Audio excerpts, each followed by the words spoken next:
सिमरन, राघव, प्रिया और जीतू अपने गोवा के ट्रिप से वापस अपने घर लौट रहे थे। रात को रोड खाली था तो राघव फुल स्पीड में गाड़ी भगा रहा था।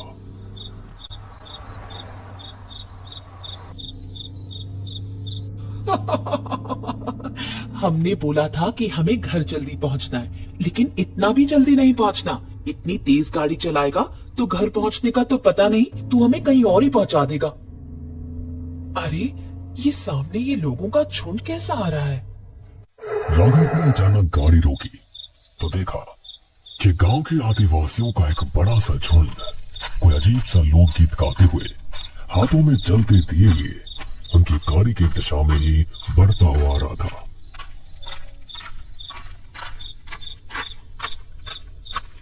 ये सब क्या है?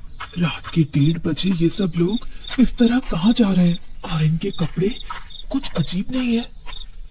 मैंने पढ़ा था कि कुछ आदिवासी प्रजातियों में जब पहले के समय पर किसी का देहांत हो जाता था तो वो इसी तरह उसकी आत्मा की मुक्ति के लिए कबीले के हर तरफ उसकी अंतिम यात्रा निकालते थे।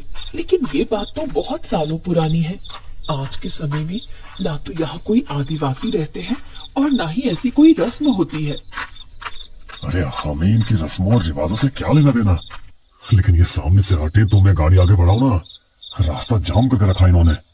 तभी सामने से आने वाला आदिवासियों का वो कबीला रोड के किनारे एक पीपल के पेड़ के नीचे रुक गया। रोड के दोनों तरफ जंगल था।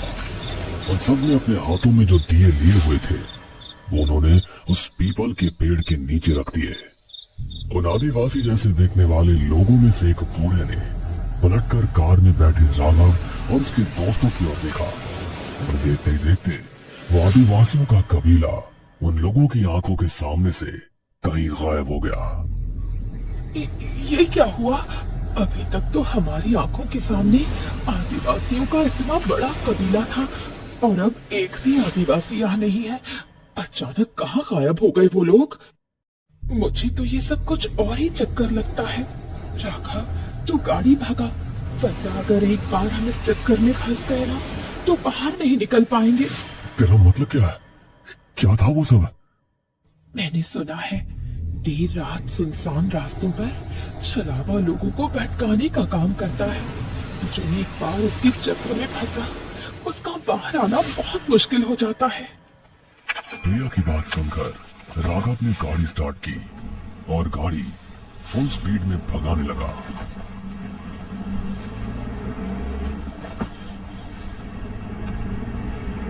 गाइस, मैंने सुना है कि अगर किसी को छलावा लग जाए तो किसी सेफ जगह पर रुक जाना चाहिए, वरना हम सब छलावे में घूमते रहेंगे। छलावा एक ऐसी शक्ति है जो चाहे तो हमें कुछ भी दिखा सकता है, किसी का भी रूप धर सकता है, हमें कहीं भी भटका सकता है। लेकिन अगर हम ऑलरेडी छलावे में फंस चुके हैं तो कोई भी जगह हमारे लिए सेफ कैसे हो सकती है? कैसे पता चलेगा कि सामने दिख रही जगह सेफ है, छलावा नहीं? अरे अरे एक मिनट, वो देखो वहाँ शायद कोई रिजॉर्ट या गेस्ट हाउस है। आई थिंक हमें आज वहीं पर रुक जाना चाहिए, कल सुबह होते निकल जाएंगे। लेकिन अगर ये भी छलावा हुआ तो? मेरा तो दिमाग काम नहीं कर रहा।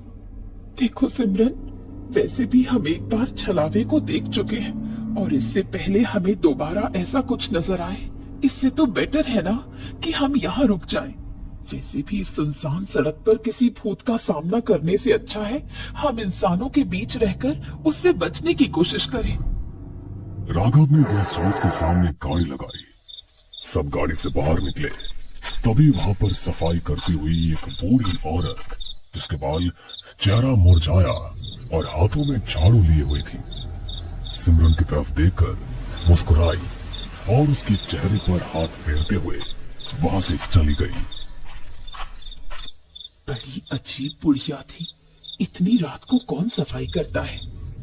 सिमरन, तूने देखा यहाँ गेस्ट हाउस के साइड में भी बिल्कुल वैसा ही दिया रखा हुआ था जैसा वो कबीले वाले लेकर घूम रहे थे। कहाँ है दिया? तुझे वहम हो रहा है यार, रिलैक्स। मुझे तो ये बुढ़िया डरावनी लग रही है। अरे तू बुढ़िया को छोड़ और अंदर चल। इधर डर के मारे जान निकल रही है और तुझे बुढ़िया की पड़ी है। वो चारों जल्दी से गेस्ट हाउस के अंदर गए। उन सबके चेहरे पर डर साफ दिखाई दे रहा था। क्या हुआ? आप सब इतने घबराए हुए क्यों हैं? सब ठीक तो है ना? अब कुछ नहीं। कमरा मिलेगा क्या? कुछ देख लिया क्या हाईवे पर? आपको ये कैसे पता? आपकी हालत देखकर मुझे लग ही रहा था कि जरूर आपको छलावा दिखा है। ये रास्ता है ही ऐसा। न जाने कितने एक्सीडेंट होते हैं यहाँ पर और आए दिन लोगों को यहाँ छलावे लग जाते हैं। क्या? हाँ, छलावा, जो अक्सर अचानक नजरों के सामने आता है और अचानक गायब भी हो जाता है। कभी अपना रूप बदल लेता है तो कभी आपके किसी अपने का भी रूप ले लेता है। धीरे धीरे दिमाग को अपने कंट्रोल में कर लेता है और फिर आप वही देखते और सुनते हैं जो छलावा चाहता है। क्या? यही तो हुआ हमारे साथ और अचानक गायब हो गए। मुझे बहुत डर लग रहा है। अब क्या होगा? अगर आपके साथ ऐसा हुआ है तो संभल कर रहना। जब तक रात का अंधेरा रहता है छलावा अपना शिकार लेकर जाने की पूरी कोशिश करता है। सुबह के उजाले तक यहाँ से बाहर मत निकलना। और हाँ, किसी पर भी भरोसा मत करना।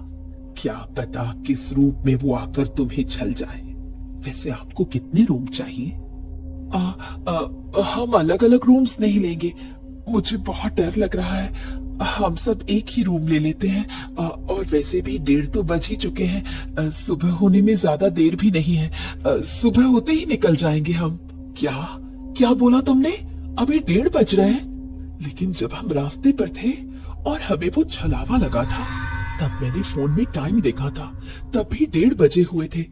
ये कैसे हो सकता है? कहीं इसका मतलब ये तो नहीं कि हम अभी भी छलावे में ही फंसे हुए हैं? फंसे हुए हैं नहीं, फंसे हुए थे। हमारे गेस्ट हाउस में आपको कोई खतरा नहीं। यहाँ पर ऐसी चीजें नहीं आ सकती। समय भी धीरे धीरे अपने आप ठीक हो जाएगा। उस समय आपको वही दिखा जो छलावे ने आपको दिखाया। ये लीजिए आपकी चाबी। उन्होंने रूम की चाबी ली और सीढ़ियों से चढ़ते हुए फर्स्ट फ्लोर की ओर बढ़ गए। रूम में जाकर उन्होंने चैन की सांस ली। अच्छा हुआ कि हमें सही टाइम पर ये गेस्ट हाउस मिल गया, वरना पता नहीं आज हम लोगों के साथ क्या हो जाता। तुम्हें ये गेस्ट हाउस कुछ अजीब सा नहीं लग रहा? मतलब इस और इससे पहले कि राघव आगे कुछ बोलता, उनके कानों में एक आवाज पड़ी। किसी ने गेस्ट हाउस के बाहर गाड़ी रोकी थी।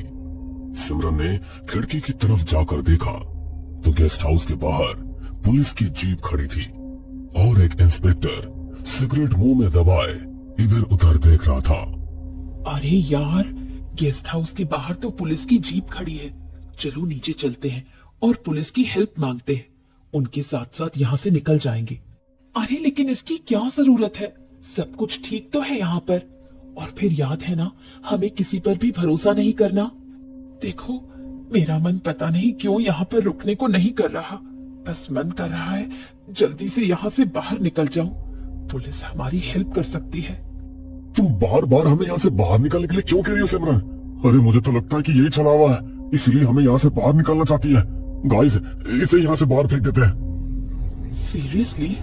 अगर मैं छलावा होती तो मुझे तुम्हें बाहर लेकर जाने की जरूरत ही क्या थी? अभी तुम्हें मारकर अपना काम पूरा कर लेती। डर की मारे कुछ भी बोल रहे हो तुम। देखो, ये एक सुनसान एरिया है और ये गेस्ट हाउस बहुत अजीब है। प्लीज चलो नीचे, मानो मेरी बात। सिमरन के कहने पर सब नीचे आ गए, जहाँ अभी भी पुलिस की जीप खड़ी हुई थी। वो सब गेस्ट हाउस के दरवाजे की तरफ बढ़ने लगे। तभी रिसेप्शनिस्ट ने उन्हें टोकते हुए कहा, कहाँ जा रहे हैं आप लोग? हाँ, देखिए, हमें सुबह जल्दी मुंबई पहुंचना है और अगर अभी नहीं निकलेंगे तो हमारी एक मीटिंग मिस हो जाएगी। बाहर पुलिस की जीप भी खड़ी है तो उनकी हेल्प से हम चले जाएंगे। पुलिस? कौन सी पुलिस? कोई पुलिस नहीं है बाहर।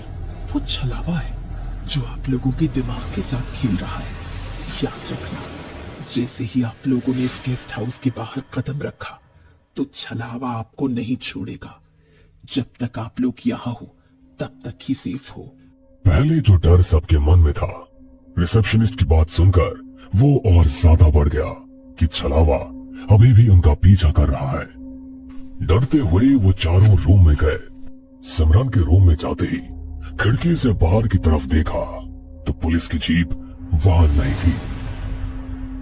नहीं है ना पुलिस की जीप वहां पर? अरे वो छलावा ही था। अच्छा हुआ उस रिसेप्शनिस्ट ने रोक दिया, वरना पता नहीं क्या हो जाता।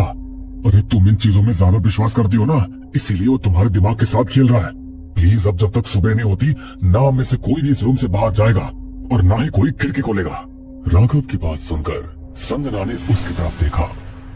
तुम गेस्ट हाउस की कुछ ज्यादा ही तरफदारी नहीं कर रहे हो? और तुम ही तो हमें इस गेस्ट हाउस में लेकर आए थे ना? क्या पता सच में पुलिस यहाँ आई हो और तुम ही वो छलावा हो जो हमें ये गेस्ट हाउस दिखा रहा है, जबकि असल में शायद यहाँ कुछ है ही नहीं, इसलिए तुम चाहते नहीं कि हम यहाँ से बाहर जाएं। क्या बकवास है यार, हम चारों में से कोई भी छलावा नहीं है। और अभी तुमने तो थोड़ी देर पहले बोला था ना कि अगर तुम छलावा होते तो हम में से कोई भी जिंदा नहीं होता। तो वही सेम चीज हम सबके लिए अप्लाई होती है। प्लीज थोड़ी देर के लिए सो जाओ सब लोग, वरना ये बहस ऐसी चलती रहेगी। सिमरन ने उनकी बातों पर कोई रिएक्ट नहीं किया। राघव और जीतू बेड पर लेटे हुए थे। प्रिया सोफे पर कमर टिकाकर लेट गई थी, लेकिन संजना खिड़की के पास रखी आराम कुर्सी पर बैठकर झूला झूलती हुई कुछ तो सोच रही थी। तभी अचानक वो बोली, अगर वो पुलिस वाला छलावा था तो उसने हमें बहलाने की कोशिश क्यों नहीं की? ओह प्लीज बंद करो ये सब, और तुम्हें जो करना है ना वो करो, अपने साथ साथ हमें मत घसीटो, ठीक है?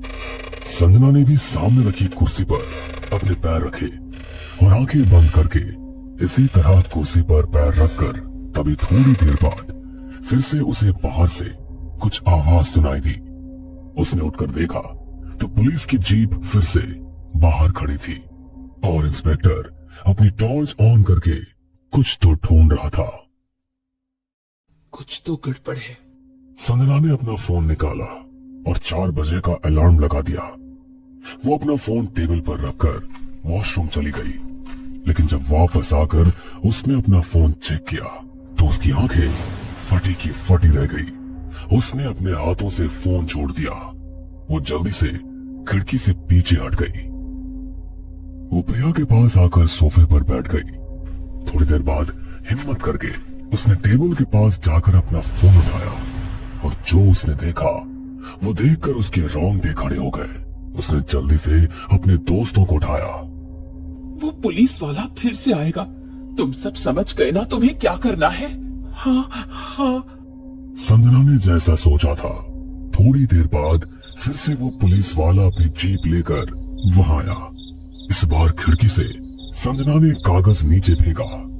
इंस्पेक्टर ने ऊपर देखा और तुरंत ही वो कागज उठा लिया।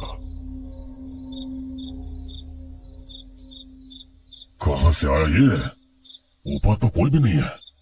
इंस्पेक्टर कंफ्यूज था, लेकिन उसने वो कागज खोलकर पढ़ना शुरू किया। उसने जल्दी से अपनी जीप का दरवाजा खोला और कुछ बाहर निकालने लगा। तभी जिस रूम के अंदर वो चारों थे, उसका दरवाजा कोई जोर जोर से नॉक करने लगा। कुछ भी हो जाए, लेकिन दरवाजा मत खोलना। इंस्पेक्टर ने अपनी जीप से पेट्रोल की बोतल निकाली और सामने से लेकर चारों तरफ उसे छिड़क दिया। इसी बीच दरवाजे पर होने वाली वो दस्तक और तेज हो गई। डर के मारे उन चारों का बुरा हाल था। इंस्पेक्टर ने अपनी जेब से लाइटर निकाला और सामने फेंक दिया। जैसे ही पेट्रोल ने आग पकड़ी तो उन चारों के दिमाग से उस गेस्ट हाउस का छलावा गायब हो गया। उस जलते हुए मैदान के बीच में वो चारों खड़े थे और वो चारों आग के ज्यादा बढ़ने से पहले ही वहां से बाहर निकल कर आ गए। सर प्लीज हमें जल्दी से यहाँ से ले चलिए, मैं यहाँ और नहीं रुकना चाहती। तुम सब जीप में बैठ जाओ। सब जीप में बैठे तभी संजना बोली, सर आप जानते थे ना कि वहाँ कुछ अजीब है, इसलिए आप बार बार वहाँ आ रहे थे ना, लेकिन आपको इसका शक कैसे हुआ? क्योंकि इस एरिया में ऐसे बहुत हादसे होते हैं जहाँ लोग एक बार गायब होते हैं तो दोबारा नहीं मिलते, इसीलिए यहाँ का लाइव फुटेज हमेशा हमारे सिस्टम में चलता रहता है। मैंने रात को एक गाड़ी को यहाँ आते हुए देखा, लेकिन इस लोकेशन पर आकर गाड़ी खराब हो गई। मैं समझ गया था कि कुछ तो गड़बड़ है, इसलिए मैं बार बार यहाँ पर आ रहा था। लेकिन संजना, तुम्हें कैसे पता चला कि असली छलावा वो गेस्ट हाउस है? जब मैं खिड़की के पास बैठी थी और दूसरी बार जब वहां पुलिस की जीप आई तो एक बार को मैं भी डर गई और मेरे फोन में कब कैमरे का ऑप्शन खुल गया मुझे पता ही नहीं लगा। बाद में जब मैं वॉशरूम गई और वापस आकर मैंने टाइम देखने के लिए फोन उठाया तो कैमरा ऑन था और उस फोटो में पुलिस और पुलिस की जीप साफ दिख रही थी। तो मुझे लगा कि ऐसी चीज तो कैमरे में रिकॉर्ड ही नहीं होती, लेकिन फिर भी मैंने कंफर्म करने के लिए दोबारा कैमरा ऑन किया और जब मैंने रूम की रिकॉर्डिंग की तो सब कुछ ब्लर हो गया। बस तुम तीनों कैमरा में साफ दिखाई दे रहे थे, लेकिन वहां कोई बैकग्राउंड नहीं था। तब मुझे कंफर्म हो गया कि असली छलावा ये गेस्ट हाउस है और इसी वजह से पुलिस भी गेस्ट हाउस को देख नहीं पा रही। वरना अगर पुलिस ने गेस्ट हाउस देख लिया होता तो गेस्ट हाउस के अंदर भी आ सकती थी। इसलिए जब अगली बार पुलिस की जीप आई तो मैंने पेपर पर सब लिखकर नीचे फेंका और हम सब बच गए। वरना अगर शायद थोड़ी देर और होती तो छलावा हमें भी अपने साथ ले जाता। संजना और उसके दोस्तों की किस्मत अच्छी थी, लेकिन हर दिन उस सड़क पर आने वाले लोग खुशकिस्मत नहीं होते। अपने शिकार के इंतजार में वो खूनी छलावा हर रात जाल बिछाए रहता है। क्या आपने कभी देर रात हाईवे पर कुछ ऐसा महसूस किया है? कमेंट करके जरूर बताएं। एक बार की बात है, एक कॉलेज में 3 दोस्त पढ़ते थे जिनका नाम राघव, मनोज और गौरव था। तीनों क्लास में बैठे थे और टीचर के आने का बेसब्री से इंतजार कर रहे थे। यार मनोज, तुझे क्या लगता है कि कॉलेज वाले हमें समर ट्रिप पर ले जाएंगे या नहीं? अरे बिल्कुल ले जाएंगे। पूरे साल तो हम लोगों ने पढ़ाई की है ना, अब छुट्टियों में एक ट्रिप तो बनती है। अरे वो सब तो ठीक है, लेकिन तुम लोगों को खासकर शहर से दूर उस अजीब से जंगल में ट्रिप पर क्यों जाना है? कितनी डरावनी जगह है वो, मैंने इंटरनेट पर देखा था। अरे डरपोक, वो इसलिए क्योंकि वो जंगल शहर के शोर शराबे से दूर है, तो नेचुरल ट्रिप होगी ना। और मानवेंद्र सर ने कहा था कि वहाँ उनके जानने में एक पुराना घर है जिसका केयरटेकर उनका दोस्त है। सभी बच्चे आपस में बात कर रहे थे कि तभी मानवेंद्र सर क्लास में आ जाते हैं। उनके हाथ में एक नोटिस था जिसे हवा में हिलाते हुए वो खुशी से कहते हैं, बच्चों हम सब अगले संडे को 2 दिन ट्रिप पर जा रहे हैं। ये सुनते ही बच्चे खुशी से चिल्लाने लगे। अरे वाह, ये हुई ना बात, अब आएगा छुट्टियों का असली मजा। संडे को बच्चे एक बस में शहर से रवाना होते हैं। लगभग 3 घंटे का सफर तय करने के बाद वो उस जगह पहुंचते हैं जहाँ उन्हें अब अगले 2 दिन तक रुकना था। जंगल के बीचों बीच एक पुराना सा घर था जहाँ एक बूढ़ा केयरटेकर उनका इंतजार कर रहा था। बाप रे, ये केयरटेकर तो खुद ही किसी भूत से कम नहीं दिखता है। अरे चुप कर, वरना वो सुन लेगा। इनसे मिलो बच्चों, ये है वसंत काका, ये इस घर के केयरटेकर है और यहाँ 3 दिन तक हमारा ध्यान रखेंगे। सारे बच्चे घर के अंदर चले जाते हैं और सर बाहर बसंत काका से बातचीत करने में व्यस्त हो जाते हैं। मनोज बहुत ध्यान से घर को देख रहा था। घर में एक अजीब सा सन्नाटा था। क्या बात है मनोज, इतने ध्यान से क्या देख रहे हो? अरे घर कितना अजीब सा है ना गौरव, कैसा सन्नाटा छाया है यहाँ। ऐसा महसूस हो रहा है जैसे यहाँ कुछ नेगेटिविटी सी है, कुछ बुरा सा एहसास है। आसपास कोई शमशान घाट है क्या? क्या भाई मनोज, तुम्हें जो भी महसूस हो रहा है उससे अपने तक रखो, मुझे मत डराओ। राघव चिढ़कर अपने दोस्तों के पास से हटकर दूर चला जाता है और क्लास के बाकी लड़कों से बात करने लगता है। भाई गौरव, मुझे तो एक बहुत अच्छा आइडिया है। सुनो ना, क्यों ना हम इस डरपोक को थोड़ा और डराएं? अच्छा, पर कैसे? मनोज गौरव के कान में कुछ फुसफुसाता है और फिर दोनों शैतानी हंसी हंसने लगते हैं। सारे बच्चे आराम करने के बाद रात के खाने के लिए इकट्ठा होते हैं। केयरटेकर ने आंगन में आग जला रखी थी और सब वहीं बैठे थे। आप पता है बच्चों, इस जगह को लेकर कई कहानियां हैं। कई लोगों का मानना है कि यहाँ पर एक औरत की आत्मा भटकती है। क्या सर आप भी, ये कहानी तो हर गांव देहात में होती है। ये गांव वाले ऐसी भूतिया कहानियां गढ़ने में माहिर होते हैं सर।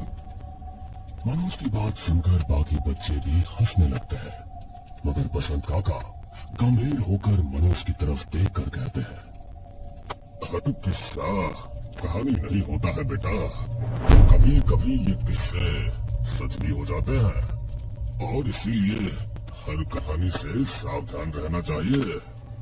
काका की बात से सब बच्चों में एक सन्नाटा छा जाता है। राघव डरते हुए कहता है, आपके कहने का क्या मतलब है? इस जगह पर पहले कई नीची जाति वालों के घर बसे थे। लोग कहते हैं कि उनमें एक औरत थी जिसके पति को ऊंची जाति वालों ने चोरी के इल्जाम में फंसा दिया था, जिसके बाद वो आदमी गायब हो गया और किसी को पता नहीं चला कि वो गया कहाँ। उसकी पत्नी जो गर्भवती थी, उसने कई लोगों से अपने पति को ढूंढने की विनती करी, मगर निराशा ही हाथ लगी। फिर उसने यही कुछ दूरी पर लगे एक बड़े बरगद के पेड़ पर फंदे से लटक कर अपनी जान दे दी। लोगों का मानना है कि आज भी हर रात वो चुड़ैल उस पेड़ पर लटकती है। कई लोगों ने उसे देखा है, पर अरे बस और हमें और नहीं जानना काका, चलो अब खाना खाकर सोने चलते हैं, बहुत हुई कहानियां। राघव वहां से उठकर चला गया और उसके पीछे बाकी बच्चे भी चले गए, लेकिन मनोज का दिमाग तो कुछ और ही खिचड़ी पका रहा था। सबके सो जाने के बाद उसने चुपके से गौरव से कहा, ओए, मैंने तुझसे दिन में कहा था ना कि इस राघव को डराते हैं। एक बहुत अच्छा तरीका सोचा है, इससे किसी बहाने से उस भूतिया पेड़ के पास ले चलते हैं। हाँ चलो, फिर मजा आएगा। रात को सबके सोने के बाद दोनों दोस्त राघव के पास जाकर बैठ गए। राघव आधी नींद में था, लेकिन गौरव ने उसे उठा दिया। क्या बात है, क्या चाहिए तुम लोगों को अब? अरे यहाँ के सोने आए हो? चलो जरा घूम टहल कर आते हैं। पागल हो गए हो क्या? ये कोई टहलने का समय है भला? चुपचाप जाकर सो जाओ। अरे चलना भाई, मजा आएगा, यहाँ सोने थोड़ी ना आए। गौरव और मनोज ने जबरदस्ती राघव को उसके बिस्तर से उठाया और बाहर खींच कर ले गए। बाहर घना जंगल था और बहुत सन्नाटा था। उस शांति में बस छिनकरों की आवाज गूंज रही थी। इस माहौल में डर तो तीनों को ही लग रहा था, लेकिन हिम्मत खाते हुए मनोज बोला, वाह, कितना अच्छा लग रहा है ना यार दोस्तों। बड़ा शहर में ऐसा रोमांच कहाँ कर पाते हैं। आधी रात को ऐसे अपनी मर्जी से हम जंगल की सैर कर रहे हैं। मुझे ये बताओ कि ये सैर और कितनी देर चलेगी? मुझे वापस जाकर सोना है। सोना है या डर लग रहा है? नहीं, मुझे कोई डर नहीं लग रहा, समझे? हाँ तो फिर चलो देखते हैं कि कौन डरता है और कौन बहादुर है। क्या, कैसे? चलो उस भूतिया पेड़ के पास चलते हैं जहाँ उस औरत की लाश लटकती है। उसका लटकने का वक्त भी हो ही गया है। क्या पता हम वो खुशनसीब हो जिसे वो मिल जाए। ये सुनकर तो राघव की सिट्टी पिट्टी गुल हो गई, लेकिन अब वो पीछे नहीं हट सकता था, वरना उसके दोस्त जिंदगी भर उसका मजाक उड़ाते। क्या मगर इसकी भला क्या जरूरत है? अरे जरूरत क्यों नहीं है, चलो ना आज ही देख ही लेते हैं कि हमें से सबसे बड़ा डरपोक कौन है और सबसे बहादुर कौन है। ठीक है चलो, मुझे मंजूर है। तीनों दोस्त उस पेड़ को ढूंढते ढूंढते घर से काफी दूर आ गए थे। इतनी शांति थी कि उनके एक एक कदम की आवाज साफ सुनाई दे रही थी। चलते चलते अचानक मनोज का पैर लड़खड़ाया और वो फिसलकर एक ढलान से सीधा नीचे जा गिरा। बचाओ! उसके गिरते ही पीछे से गौरव और राघव डर गए और उसके पीछे ढलान से नीचे उतर गए। अरे तुम ठीक हो ना? तुम्हें लगे तो नहीं मनोज? देखो ये अच्छा संकेत नहीं है, यहाँ से चलो। मनोज ने राघव की बात को अनसुना करते हुए सामने की तरफ इशारा किया। राघव और गौरव भी सामने देखने लगे और सामने वही पेड़ था जिसका बसंत काका ने जिक्र किया था। वो एक बहुत पुराना पेड़ लग रहा था।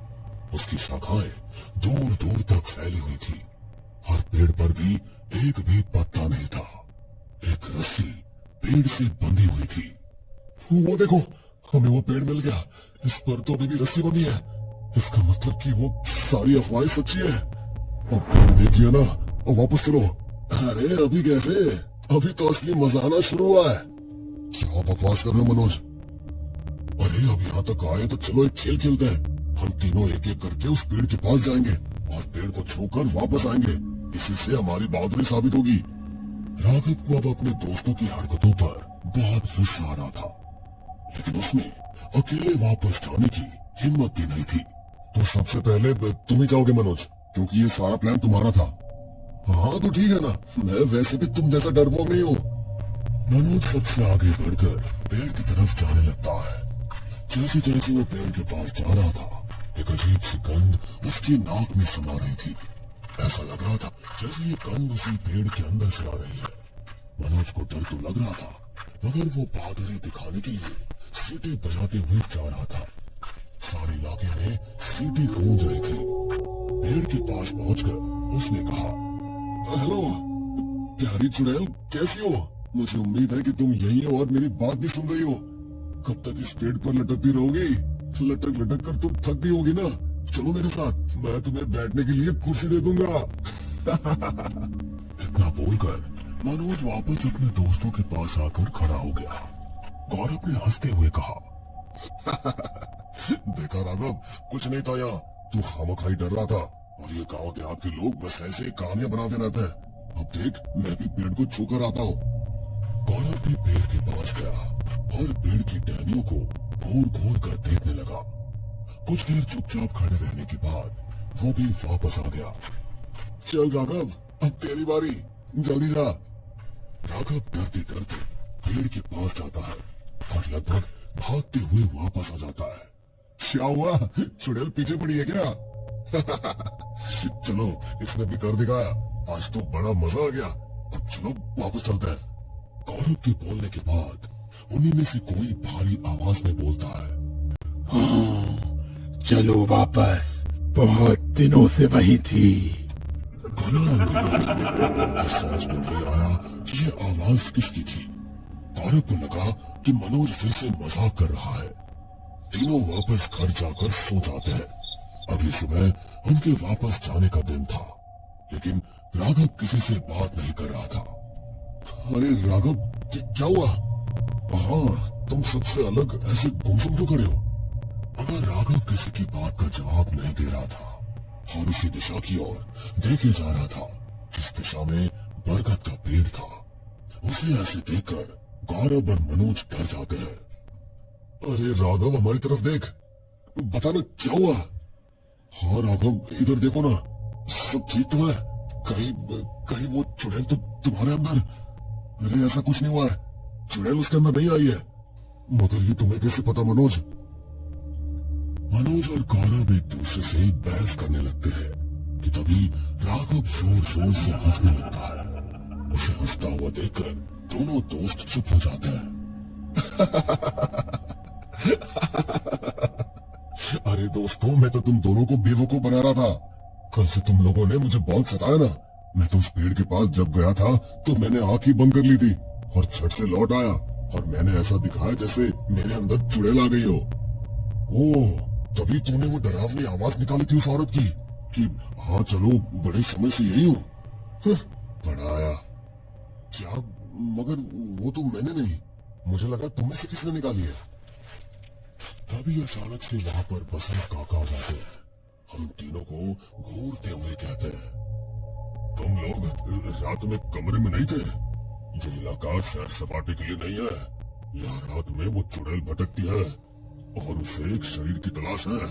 आइंदा कभी ऐसे काम मत करना। ये बोलकर बसंत काका वहां से चले जाते हैं और राघव और गौरव एक दूसरे को देखने लगते हैं। मगर अब मनोज हंसते हुए बरगद की पेड़ की दिशा में देख रहा था। मुझे शरीर मिल गया है और अब मैं वापस नहीं जाने वाली। मनोज की बात सुनकर गौरव और राघव डर से चौंक जाते हैं। उस खतरनाक ट्रिप के बाद राघव, मनोज और गौरव बस में बैठकर वापस अपने कॉलेज पहुंच गए थे। लेकिन मनोज अब पहले जैसा नहीं था। वो अक्सर कॉलेज में राघव और गौरव से एकदम अलग जाकर बैठ जाया करता था और किसी से कुछ भी नहीं बोलता। एक दिन कॉलेज में, गौरव यार, मुझे तो बड़ी चिंता हो रही है मनोज की। सब ठीक तो है ना? अरे हाँ राघव, हो सकता है जैसे तुमने हमें बेवकूफ बनाया, बसंत काका की बात सुनने के बाद वो भी हमें बेवकूफी बना रहा हो। देखना कल जब वो कॉलेज आएगा तो बिल्कुल पहले की तरह हो जाएगा। इस तरह से गौरव राघव एक दूसरे का दिल बहला लेते हैं और अपने घर चले जाते हैं। लेकिन अगले दिन मनोज कॉलेज ही नहीं आता। ये क्या गौरव, मनोज आज कॉलेज क्यों नहीं आया? पता नहीं राघव, आज सुबह से उसने मेरा फोन भी नहीं उठाया।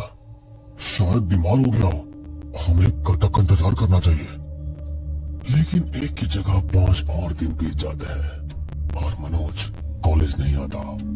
इस बात से परेशान एक दिन दोनों दोस्त उसके घर जाने का फैसला करते हैं और घर के बाहर पहुंच जाते हैं। लेकिन घर में काफी अंधेरा था। अरे ये क्या, लगता है मोहल्ले में बिजली चली गई है। हमें अभी अंदर नहीं जाना चाहिए। घर के ऊपर घने काले बादल छाए हुए थे और हकीकत में राघव को घर की तरफ देखते ही कुछ अजीब सी मनहूसियत का एहसास हो रहा था, इसलिए वो आगे जाना ही नहीं चाहता था। अरे डरना बंद कर राघव, कोई ना कोई घर में होगा ही। चलो अंदर जाकर देखते हैं। गौरव के कहने पर दोनों घर का दरवाजा खटखटाने के लिए आगे बढ़ते हैं, मगर देखते हैं कि दरवाजा पहले से खुला था। वो अंदर चले जाते हैं, लेकिन अंदर इतना ज्यादा अंधेरा था कि कुछ भी साफ दिखाई नहीं दे रहा था और एक अजीब सी बदबू सारे घर में छाई हुई थी। अरे गौरव, मेरा हाथ पकड़े देना, मुझे कुछ दिखाई नहीं दे रहा। मैं तो कहता हूँ बाहर चलते हैं। अच्छा रुको रुको, मैं किसी को आवाज लगाता हूँ। कोई है अंदर, कोई है? मगर तभी अचानक से घर की लाइट्स खुद से ही जलने बुझने लगती है और रोशनी में उन्हें घर के पंखों से लटके कई सारे फांसी के फंदे दिखाई देते हैं और जमीन पर बहुत सारा खून पड़ा था। ये देखकर तो राघव और गौरव की डर के मारे जान ही निकल जाती है। ये सब क्या है? जल्दी यहां से भागो राघव। गौरव और राघव दोनों बाहर की तरफ भागते हैं, लेकिन जैसे ही वो घर के बाहर निकलते हैं उन्हें बाहर मनोज की मम्मी दिख जाती है और वो उन दोनों को रोक लेती है। अरे गौरव, राघव, तुम दोनों यहाँ मनोज से मिलने आए हो क्या? आओ ना, अंदर आओ, मैं खुद ही तुम लोगों को फोन करने वाली थी। राघव और गौरव ये सुनकर दोबारा घर की तरफ देखते हैं और ये देखकर चौंक जाते हैं कि अब अंदर लाइट चल रही थी, लेकिन वो भयानक बदबू अभी भी छाई हुई थी। आंटी, ये बदबू कैसी है? ये तो और तेज होती जा रही है। जब से मनोज ट्रिप से वापस आया है ये बदबू घर में छाई हुई है। बच्चों, तुम मुझे सच सच बताओ, वहाँ ट्रिप पर क्या हुआ था? वहाँ से लौटने की बाद से घर में अजीब सी चीजें होना शुरू हो गई हैं। ये सुनकर राघव और गौरव एक दूसरे की तरफ देखने लगते हैं। कैसी चीजें आंटी? जिस रात मनोज ट्रिप से वापस लौटा था उस रात उसने खुद को अपने कमरे में बंद कर लिया। मुझे लगा शायद वो थक गया और सो गया है, मगर मैं जब बाहर कुछ काम से गई तब मेरी नजर मनोज के कमरे की खिड़की पर पड़ी और मनोज की मम्मी डरते हुए एकदम चुप हो जाती है। उनके चेहरे पर खौफ साफ नजर आ रहा था। वो बार बार यहाँ वहाँ देख रही थी, जैसे उन्हें लग रहा था कि कोई अदृश्य शक्ति उनकी बात सुन रही है। बाहर चलकर बात करते हैं। मनोज की मम्मी राघव और गौरव को बाहर आंगन में ले जाकर बोली, हर वक्त हमारी बात सुनती है, इसलिए मैं तुम्हें बाहर लाई हूँ। मनोज के साथ कोई बुरी आत्मा घर आ गई है। उस दिन भी मैंने जब मनोज के कमरे में देखा तो वो दीवार से उल्टा लटका हुआ था और मुझे ही घूरे जा रहा था। उसकी आंखें एकदम लाल थी और उसके पीछे एक औरत खड़ी थी। ये देखकर मैं बहुत घबरा गई और सीधा उसके कमरे की तरफ भागी, मगर जब मैं वहां पहुंची तो दरवाजा खुला था और मनोज सो रहा था। ये सुनकर तो गौरव और राघव के होश ही उड़ गए। फिर क्या हुआ? उसके अगले दिन से अक्सर घर में अजीब चीजें होने लगी। कभी रात में अपने आप सारी बत्तियां जल जाती, तो कभी सारे नल खुल जाते। कभी कभी तो घर की खिड़कियों के कांच भी अपने आप टूट जाते। यहाँ तक कि मनोज अपने कमरे में अक्सर खुद से ही बात करता रहता। तुम दोनों एक बार जाकर उससे मिल लो, शायद वो तुम लोगों को सब कुछ बता दे। मनोज की माँ को इतना परेशान देखकर गौरव और राघव अपने दोस्त मनोज से मिलने उसके कमरे में जाते हैं। वो देखते हैं कि दरवाजा अभी भी खुला हुआ था। चल गौरव, अंदर चलते हैं। अंदर जाकर दोनों देखते हैं कि मनोज उन्हीं की तरफ मुंह करके बैठा हुआ था और मुस्कुरा रहा था। उसकी आंखें लाल थी और ठीक उसके ऊपर पंखे पर वो औरत उल्टी लटक रही थी। गौरव और राघव की तो आगे कदम बढ़ाने की हिम्मत ही नहीं हुई। वो दोनों सुन खड़े थे और डर के मारे उनका सारा शरीर कांप रहा था। अच्छा हुआ तुम दोनों आ गए, मैं तुम्हारा ही इंतजार कर रही थी। कौन हो तुम? मैं कौन हूँ ये जानना अब जरूरी नहीं रह गया है। जरूरी ये है कि अब तुम तीनों के पास सिर्फ 3 दिन का वक्त बचा है। अगले 3 दिन के अंदर मैं तुम तीनों को एक एक करके खत्म कर दूंगी। सबसे पहले इस मनोज को आज रात 12 बजे मैं इसे फांसी पर लटका कर मार दूंगी। मनोज की ऐसी बातें सुनकर राघव और गौरव के पसीने छूटने लगती है। तभी वो राघव की तरफ इशारा करते हुए कहता है। ऊपर पंखे पर लटकती औरत भी मनोज के साथ साथ इशारे कर रही थी। फिर इसकी बारी आएगी। कल रात एक ट्रेन के सामने कूदने से इसकी जान जाएगी और इसे वहां तक लेकर जाऊंगी मैं, और तुम परसों जाएगी तेरी जान, वो भी जहर खाने से।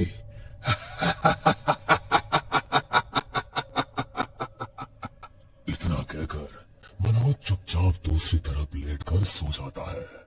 मगर गौरव और राघव की तो हालत खराब थी। वो बिना मनोज की बात से कुछ बोले जल्दी से घर से बाहर निकल जाते हैं और एक बड़े से पेड़ पर जाकर बैठ जाते हैं।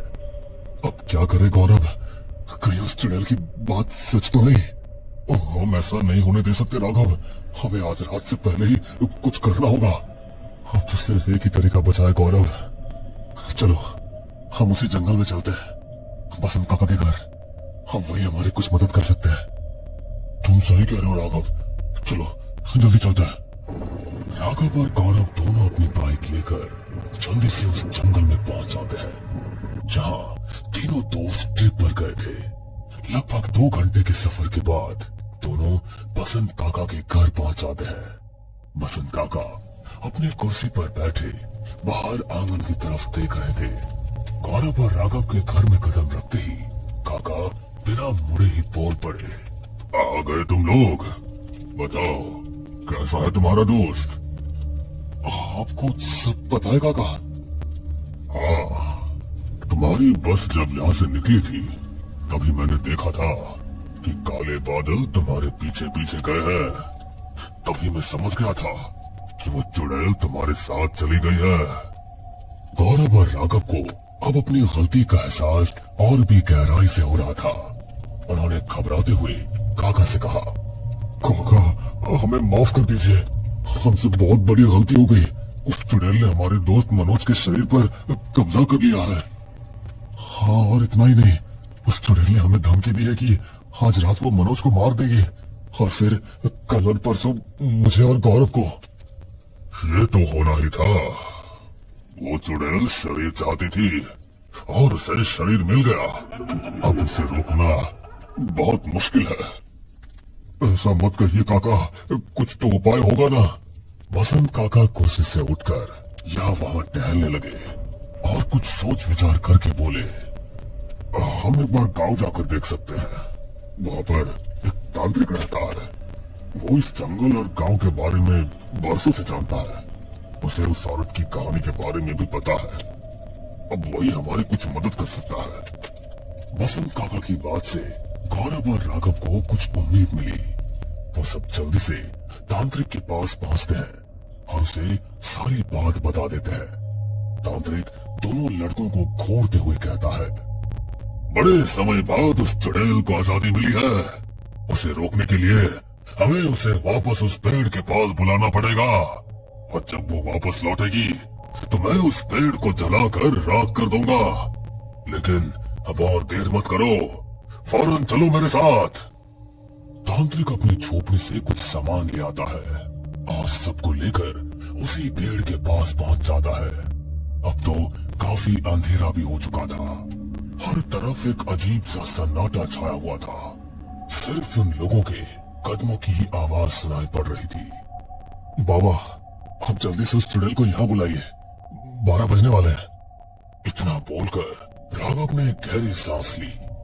तांत्रिक ने उसके पीछे देखा और आंखें बड़ी करते हुए बोला, वो चुड़ैल यहाँ आ चुकी है, तेरे ठीक पीछे खड़ी है।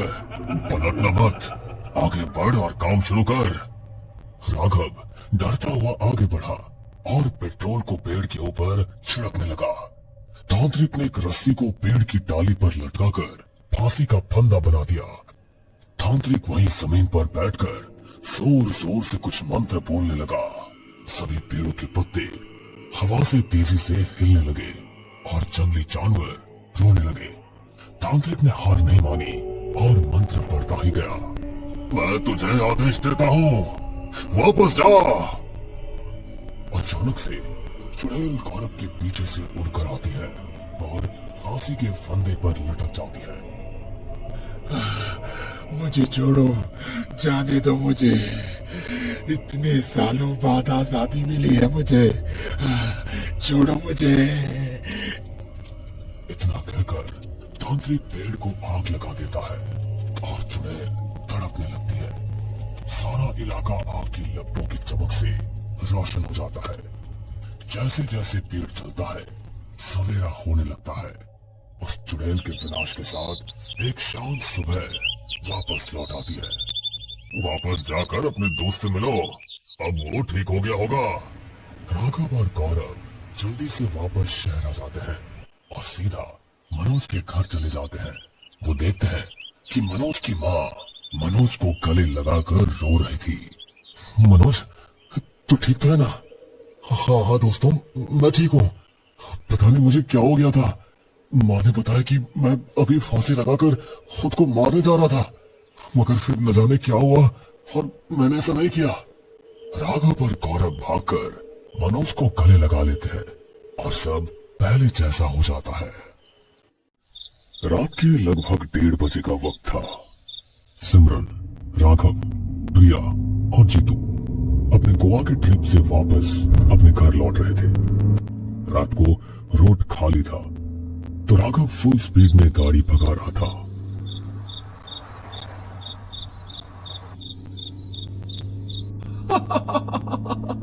हमने बोला था कि हमें घर जल्दी पहुंचना है, लेकिन इतना भी जल्दी नहीं पहुंचना। इतनी तेज गाड़ी चलाएगा तो घर पहुंचने का तो पता नहीं, तू हमें कहीं और ही पहुंचा देगा।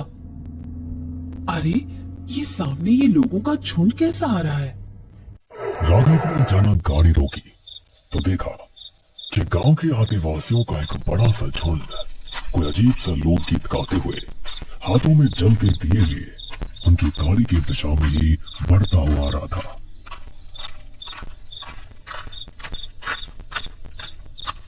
ये सब क्या है? रात के 1:30 बजे ये सब लोग इस तरह कहाँ जा रहे हैं? और इनके कपड़े कुछ अजीब नहीं है।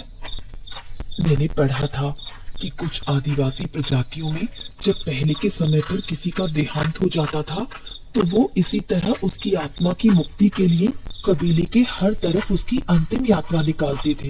लेकिन ये बात तो बहुत सालों पुरानी है। आज के समय में ना तो यहाँ कोई आदिवासी रहते हैं और ना ही ऐसी कोई रस्म होती है। अरे हमें इनकी रस्मों और रिवाजों से क्या लेना देना। लेकिन ये सामने से हटे तो मैं गाड़ी आगे बढ़ाऊं ना। रास्ता जाम करके रखा इन्होंने। तभी सामने से आने वाला आदिवासियों का वो कबीला रोड के किनारे एक पीपल के पेड़ के नीचे रुक गया। रोड के